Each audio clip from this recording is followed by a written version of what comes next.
In today's video, we're going to go over the best cards for those making different types of salaries. We're going to start with the lowest income bracket, which is $50,000 and below, and work our way up. The reason I use credit cards for most purchases is that the credit cards that I use, they generally give me between 1 to 5% cash back just for my everyday spending. So as long as you're using your credit cards right, which is you're paying them off in full every single cycle, it's basically free money. This video will also assume that you have a good credit score already. If you don't have a good credit score or you don't have a credit score at all, I would probably recommend something like a secured credit card to get your credit off the ground, and then you can come revisit this video later on. All right, so when you're making less than $50,000 per year, in general, your spend is going to be a lot lower than some other people. So with that in mind, what we really want to target are $0 annual fee cards. These are cards that are free to own, but are going to give us some perks for using them. The most straightforward type of reward in our case is going to be getting a flat cash back for the spend that we already do. With travel cards, you need to be slightly more careful because they often charge an annual fee, and for the amount of spend that we're doing at this income level, it might not justify it. The first credit card in today's video is the Chase Freedom Unlimited card. So if you make less than 50K per year, this is a really good card because there is zero annual fee, and you'll get a $200 bonus as long as you spend $500 in the first 3 months of owning this card. You also get 5% cash back at gas station and grocery store purchases, 3% back at restaurants, as well as 1.5% back on everything else. And that's one of the reasons I really like this card. It's so straightforward. At the very minimum, you're going to get 1.5% back on everything that you spend on it. And then if you add in the groceries and gas giving you 5% back,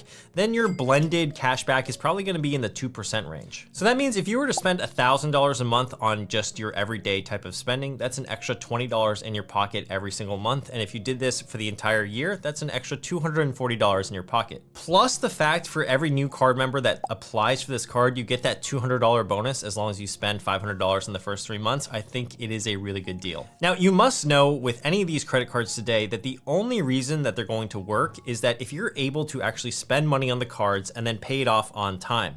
If you have any doubts about whether or not you can do that, then you should probably think twice before applying for any of these cards today. By the way, there will be links for all the cards mentioned today down below in the description, and you will also be supporting the channel by using them. Another great card at this salary level is going to be the Citi Double Cash card. If you've been following me for quite a while, you know that this is one of my favorite credit cards for almost anybody because of its simplicity. It has no annual fee, and like its name suggests, you actually get 2% cash back on everything. It's 1% whenever you spend it, and then 1% whenever you pay it off. That's literally it, no frills or gimmicks, and you also get a $200 bonus whenever you spend $1,500 in the first 6 months with the Citi Double Cash. Now, one of the great things about the Citi Double Cash is that when you are redeeming the cash back, you can also get a check sent to you or a direct deposit. So it's not just a statement credit, which I think is a lot more flexible than some of the other cashback cards today. Now, there are some honorable mentions that I want to mention in this salary range because they're going to be free cards that you can sign up for, and they're usually with your bank, like the Wells Fargo Active Cash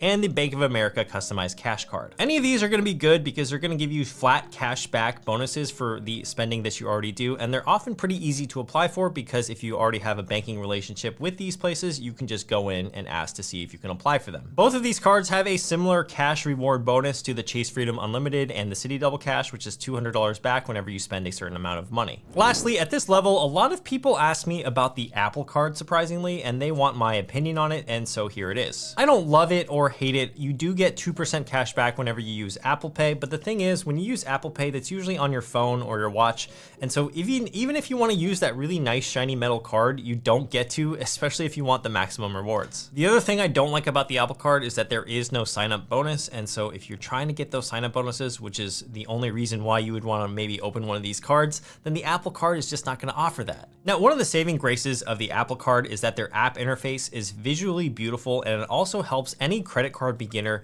basically understand how credit works. It shows you how much interest you owe as well as when you should pay it off, etc. And I think that no other app out there visually displays the information quite like Apple does. All right, now if you make between $50,000 and $150,000 per year, I think this is where the credit card world really starts to open up for you. One of the best cards, in my opinion, that you can get at this salary level is going to be the Chase Sapphire Preferred card. It comes with an annual fee of $95, which definitely sucks whenever you have a credit card and you have to pay a $95 annual fee. However, However, the idea here is that you're gonna spend money on this card and it's gonna make up for that fee and then some. One of the ways to do this is to take advantage of any welcome offer that these credit cards are offering you. So the Chase Sapphire Preferred in particular offers you 60,000 bonus points as long as you spend $4,000 on the card within the first 3 months of owning it. That's roughly $600 back in value as long as you're able to unlock that bonus, and right then and there, the card pays for itself in the first year. That sign-up bonus is worth even more if you use it with Chase Travel, so it can be worth up to $750 if you use the Chase Travel portal. This is the first card in the video today that starts to use points rather than just flat cash back, so it adds a level of gamification to this whole thing. With this card, you also get 3x points on any dollar that you spend for dining, including takeout, and 2x points for any travel. The easiest way to think about the value of 1 point is that usually 100 points equals $1. So let's talk about some strategy to really maximize the value out of any of these cards that have a big sign-up bonus today.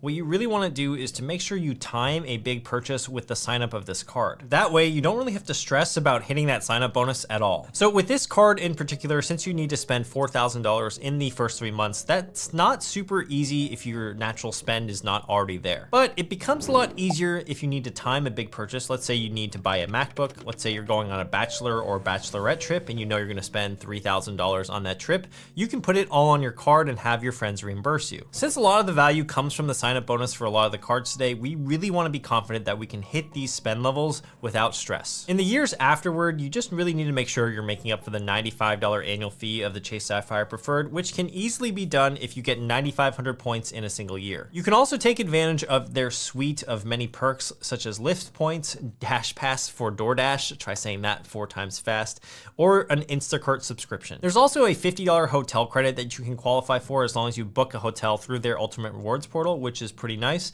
And there are no foreign transaction fees on this card, so if you can find some value that way, it'll also be good. Overall, this is going to be a really good card for someone who makes between 50 and 150K per year. You could also earn a little bit more and get this card, but if you really like travel or dining, this is the card for you. All right, the next card at this salary level, which is where a lot of people get a ton of value out of, and it's one of my personal favorite cards, is the American Express Gold Card. I think of this as my main dining card. Anytime I go to a restaurant or buy groceries, I'm usually using this card because it gets you a 4x point multiplier on your spend, which is the equivalent of 4% cash back for dining out, which is absolutely ridiculous. In terms of making up the $250 annual fee, which is quite hefty, yes, you also have 2 different ways to make it up really quickly. The first is that it offers a $120 dining credit, $10 every single month, as long as you're spending money at Grubhub, Shake Shack, Cheesecake Factory, or some other select restaurants. You also get $120 in Uber Cash, so basically $10 a month as well to spend on Uber or Uber Eats. So just right there with the $120 in Uber and the $120 in Grubhub or Shake Shack or Cheesecake Factory, you can already see that you're already quickly offsetting the $250 annual fee. You also get 3x points on flights booked with airlines or Amex Travel and 1x points on everything else. So in my opinion, the card is almost paying you to own it as long as you're getting $10 worth of free perks elsewhere from all of the other benefits of the card. Right now, there's a 60,000 bonus point introductory offer as long as you spend $6,000 within the first 6 months. So just like the Chase Sapphire Preferred, we're gonna wanna time a big purchase with this sign-up bonus. When it comes to redeeming your membership rewards points, to get the most value, you'll likely want to transfer it to an airline partner or use it for their hotel collection. If you fly any of their partner airlines, which I'll put up on the screen right now, you'll probably find value in using their points. There are also no foreign transaction fees on this card, which is also really nice if you're traveling, as well as you get a $100 hotel credit whenever you book a hotel through their hotel collection for things such as food on the premises or a spa service or something like that. Whenever you check in, the front desk will tell you what that $100 credit goes to, and I really enjoy it because I usually just get some food or some room service, and therefore it's covered by my Amex Gold. Again, this is another overall amazing card, especially if you're in that 50 to 150K salary range, and it's one of my personal favorites because I feel like they are paying me to have the card. The next card on our list is going to be the Capital One Venture X card. This comes with a hefty annual fee of $395, which I'll explain how we're going to offset really quickly here, but I do think you should be making close to 6 figures if you're trying to apply and use this card. This card sits between the premium cards and the mid-tier cards, so I almost call it like the upper middle class of credit cards out there. And the reason is that the $395 annual fee can be offset really quickly with a travel credit. You get a $300 annual travel credit as long as you use Capital One Travel, so that effectively knocks down the annual fee from $395 to $95. Plus, you get 10,000 bonus miles every anniversary of you owning the card, so right there, that's worth $100 in travel credits as well. So right off the bat, if you like to travel, the $395 annual fee is usually made up for by the travel credit from the Capital One Travel portal, as well as the 10,000 bonus miles. Their sign-up bonus is often pretty generous. Right now, it's 75,000 miles if you spend $4,000 in the first 3 months, and you also get a $100 global entry and TSA PreCheck credit. You also get 2x points on all other spend, which is quite simple and efficient. It's the equivalent of 2% cash back, which makes this card almost pretty OP. This is also known as a lounge card because you can also get access to over 1,300 airport lounges, and if you live in Denver, DC, or Dallas, you get access to the Capital One Lounge, which is really premium and bougie. If you own the Venture X, you also get 2 free lounge guest passes for your friends, and authorized users also get 2 free guest passes as well. And that's one of the most powerful parts of this card, is that every authorized user that you add to your Capital One Venture X is free up to 4 card members. Usually the fee is $75 per authorized user per year, and the fact that this is free is really cool because that means you can add, say, your spouse, your kids, your cousins, and they all get the benefits of having the Venture X card. Every authorized user gets a priority pass. They get access to airport lounges, and as I said before, you can bring friends in as an authorized user. Another amazing benefit of this card is you get the Hertz President Circle status, which is really great because you can skip the rental counter as well as get a complimentary upgrade whenever you rent a car through Hertz. This is usually a pretty hard status to achieve. You generally have to spend $3,000 per year renting cars to get this status, so the fact that this card just gives that to you is really nice. As long as you do enough travel to make up for the annual fee, I think this card is really worth it for a lot of people out there. They really made some changes to it early last year that have made it really, really good in my opinion. And especially if you live in DC, Dallas, or Denver and you get access to the Capital One Lounge, I think it's a no-brainer. Let's get into the highest tier that we're gonna talk about today, the $150,000 salary range and up. And for this salary range, I really like 2 credit cards in particular. First is the Chase Sapphire Reserve, and second is the American Express Platinum card. For the Chase Sapphire Reserve, the annual fee for this card is $550, which is astronomical. Yes, I definitely acknowledge that. However, if you travel between 1 and 2 times per month, and you're actually able to transfer the points to different types of partners, you can get a lot of value out of this card. This is a really big caveat of this card, and I will show you how I like to use my own Chase points to get maximum value out of this portal. And sometimes you can even save in the thousands of dollars just on hotel stays using it. But face value, you get 60,000 bonus points as long as you spend $4,000 in the first 3 months. You get 3x points on dining and 5 to 10x points on travel whenever you use their portal to book something. You'll get $300 in annual travel credits, plus all of these partner benefits like the $100 Instacart membership, $5 in DoorDash every single month, Dash Pass, as well as a Lyft Pink membership and 10x points on Lyft rides. If you can find value in these, then I think the annual fee can easily be offset. And the other additional thing that you get with the Chase Sapphire Reserve is a priority pass as well. The Chase Sapphire Reserve priority pass, though, will get you up to $56 in credits at airport restaurants.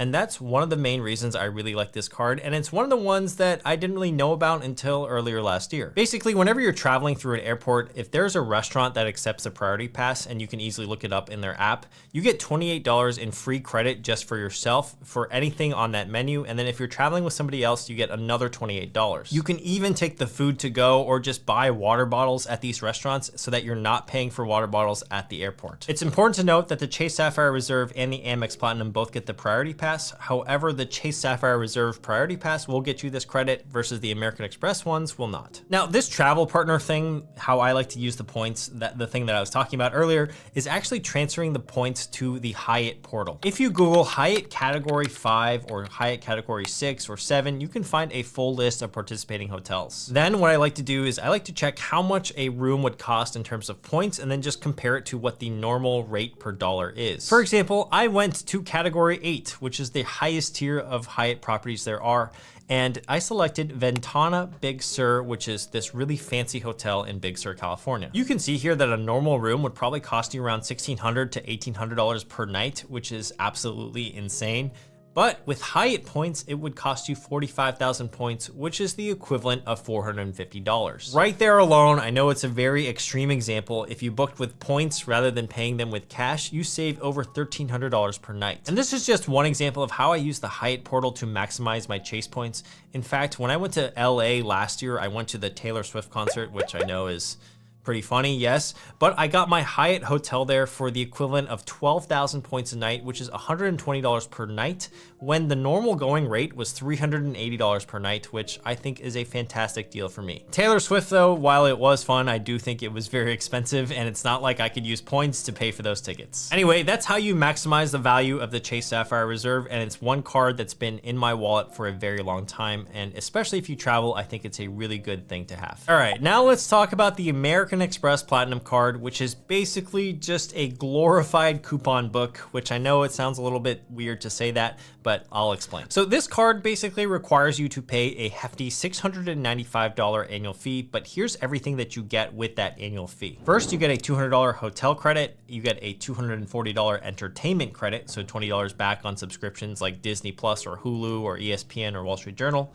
You get $200 back in Uber cash, as well as a $200 airline fee credit. The list goes on: $300 Equinox credit, $100 at Saks every single year, $189 Clear Plus credit, as well as a $155 Walmart Plus credit. Right there alone, if you just use the basic hotel, entertainment, Uber, and airline fee credit, you're already at $840 in value for $695 of an annual fee. So right there, I think it pays for itself. And then especially if you go to Equinox or you use Saks, you can get even more credits back, and that's why I think it's basically like a coupon book. Then there's the airport lounges. With this card, you also get access to the American Express Centurion Lounge, which I've been using a lot, especially if you travel more than one time per month. This place comes in super clutch because there's great Wi-Fi, you usually get free food and free drinks, and it's a great place to hang out before your flight. The Platinum doesn't get you that much in terms of point multipliers. In fact, almost everything is just 1x points, but you do get some multipliers on travel. This is the ultimate card for high income earners, and I think what you should do to see if it's right for you is to go through their entire offer page, see all of the things and the credits that you can get, and do some math for yourself and see if it would make sense for you. You have to be comfortable with that $695 annual fee, and you want to make sure that you're actually making up for it every single year. Right now, I believe their sign-up bonus offers between 80,000 and 150,000 bonus points. It really depends on who you are and who they're targeting. You just want to make sure you're getting the best possible offer for you when you apply. With any of the cards today, you want to really make sure you're only getting the card if you're seeing the value in their benefits, especially if they have an